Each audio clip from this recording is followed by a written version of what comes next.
Love mocktail 3 ಇದು love mocktail ಫ್ರಾಂಚೈಸ್‌ನ 3ನೇ cinema and ಕೊನೆ ಸಿನಿಮಾ ಅಂತ ಹೇಳ್ಬೋದು. ಸೊ ಇಲ್ಲೂ ಕೂಡ ಕಥೆ ಮುಂದುವರಿತಿದೆ ಎಲ್ಲಿಗೆ ನಿಂತಿತ್ತೋ ಅಲ್ಲಿಂದ. ಸೊ ಸೆಕೆಂಡ್ ಪಾರ್ಟ್ ಅಲ್ಲಿ ನಮ್ಮ ಹೀರೋ ಇನ್ನೊಂದು ಮದುವೆ ಆಗ್ದೇನೆ ಒಂದು ಮಗುನ ದತ್ತು ತಾಂತಾನೆ. ಇದು ಸೆಕೆಂಡ್ ಪಾಯಿಂಟ್ ನ ಎಂಡಿಂಗ್ ಆಗಿತ್ತು. ಸೊ ಇಲ್ಲಿಂದಾನೆ ಥರ್ಡ್ ಪಾರ್ಟ್ ಶುರು ಆಗುತ್ತೆ. ಸೊ ಈಗ ದತ್ತು ಪಡೆದಿರೋ ಮಗಳು ಹೇಗಿದ್ದಾಳೆ, ಇವರ ಫ್ಯಾಮಿಲಿ ಹೇಗಿದೆ, ಕತೆ ಹೇಗೆಲ್ಲ ಮುಂದುವರುತ್ತೆ ಅಂತ ತಿಳ್ಕೊಂಬರೋಣ ಬನ್ನಿ.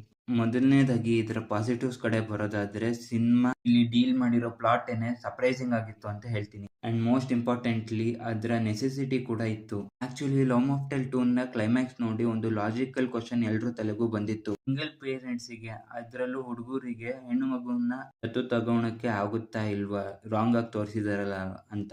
ಅದೇ ಪಾಯಿಂಟ್ ನ ತಗೊಂಡು ತುಂಬಾ ಸಿಂಪಲ್ ಆಗಿ ಅದೇ ಅಲ್ಲಿ ಮೂವಿ ಮೂವ್ ಆಗುತ್ತೆ. ಈ ಪಾಯಿಂಟ್ ಸುತ್ತ ಏನೇನೆಲ್ಲ ವಿಷಯ ಇತ್ತು ಅವನ್ನೆಲ್ಲ ಹ್ಯಾಂಡಲ್ ಮಾಡಿರೋ ರೀತಿ ತುಂಬಾನೇ ಚೆನ್ನಾಗಿತ್ತು. ಎಸ್ಪೆಷಲಿ ಲವ್ ಮಾಕ್ಟೇಲ್ ಅನ್ನೋ ಜಾನರ್ ಇಂದ ಅಥವಾ ಟೈಟಲ್ ಇಂದ ತುಂಬಾನೇ ದೂರ ಉಳಿಯುತ್ತೆ ಈ ಸಿನಿಮಾ. ಬಟ್ ಪರ್ಸನಲಿ ಈ ಮೂವಿಲಿ ತುಂಬಾ ಎಮೋಷನ್ ಮತ್ತೆ ಹಾನೆಸ್ಟಿ ಇತ್ತು ಅಂತ ಹೇಳ್ಬೋದು. ಸಿನಿಮಾನ ತುಂಬಾ ಲಾಜಿಕ್ ಆಗಿ ಲೀಗಲಿ ಆಗಿ ಮೂವಿನ ಮುಂದುವರ್ಸ್ಕೊಂಡು ಹೋಗಿದ್ದಾರೆ. ಒಂದು ಪಾಯಿಂಟ್ ಅಲ್ಲಿ ನೀವು ಕೇವಲ ಒಂದು ಸೈಡ್ ನ ಸ್ಟೋರಿನ ತಗೊಳಕ್ ಆಗೋದಿಲ್ಲ. ತುಂಬಾ ಬ್ಯಾಲೆನ್ಸ್ಡ್ ಆಗಿ ಮೂವಿನ ಬರ್ದಿದ್ದಾರೆ. ಕಥೆಯಲ್ಲಿ ಏನೋ ಆಗ್ಬೇಕು, ಏನೋ ಮುಂದುವರಿಬೇಕು ಅನ್ನೋ ರೀತಿ ಹೊಸ ಹೊಸ ಕ್ಯಾರೆಕ್ಟರ್ ನ ತಂದಿಲ್ಲ ಇಲ್ಲಿ. ಆ ಅಪ್ರೋಚ್ ತುಂಬಾನೇ ಚೆನ್ನಾಗಿತ್ತು. ಸಿಂಪಲ್ ರೈಟಿಂಗ್ ಅಂತ ಹೇಳ್ಬೋದು. ಇನ್ನ ಕಾಮಿಡಿ, ಕೃಷ್ಣ ಅವರಿಗೆ ಸಿಚುವೇಶನಲ್ ಕಾಮಿಡಿ ತುಂಬಾನೇ ಹೊಂದುತ್ತೆ ಅನ್ಬೋದು. ಇದು ಕೂಡ ಕಾಮಿಡಿ ಅಷ್ಟೇ ಪ್ರೆಸೆಂಟ್ ಆಗಿ ನೀಟಾಗಿ ಪ್ರೆಸೆಂಟ್ ಮಾಡಿದ್ದಾರೆ. ಈ ಸಿನಿಮಾದಲ್ಲಿ ಜಗ್ಗ ಅನ್ನೋ ಪಾತ್ರ ತುಂಬಾ ಪ್ರಾಮುಖ್ಯವಾದ ಪಾತ್ರ ಅನ್ಬೋದು. ಎಲ್ಲರಿಗೂ ತುಂಬಾನೇ ಇಷ್ಟ ಆಗುತ್ತೆ ಈ ಪಾತ್ರ.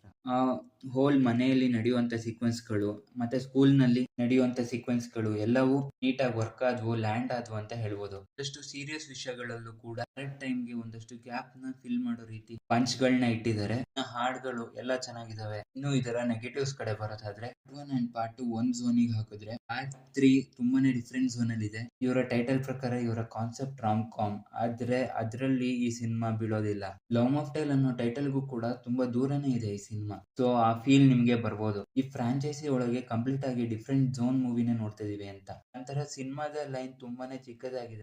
ಸ್ಕೂಲ್, ಮನೆ, ಕೋರ್ಟ್ ಇದರ 3 ಕಡೆನೆ ಸುತ್ತಾ ಇರುತ್ತೆ ಮೂವಿ. ನಂತರ ಕೆಲವೊಂದು ಆಕ್ಟರ್ಸ್ ನ ಆಕ್ಟಿಂಗ್ ಕನ್ವಿನ್ಸಿಂಗ್ ಆಗಿರ್ಲಿಲ್ಲ. ಸೊ ಸಿಂಪಲ್ ಆಗಿ ಹೇಳೋದಾದ್ರೆ ಇದೊಂದು ಗುಡ್ ವಾಚ್ ಅಂತ ಹೇಳ್ಬೋದು. ತುಂಬಾನೇ ಸ್ಟ್ರೇಟ್ ಫಾರ್ವರ್ಡ್ ಆಗಿದೆ. ಸಿಂಪಲ್ ಆಗಿ ಕಥೆನ ಬರ್ದಿದ್ದಾರೆ. ನಿಮ್ನ ಎಮೋಷನ್ ಮಾಡುತ್ತೆ ಅಂತ ಹೇಳ್ತೀನಿ. ಸೊ ನಾನ್ ಸಿಗ್ತೀನಿ ಮುಂದಿನ ವಿಡಿಯೋದಲ್ಲಿ. ಅಲ್ಲಿ ತನಕ keep watching and please subscribe to my channel.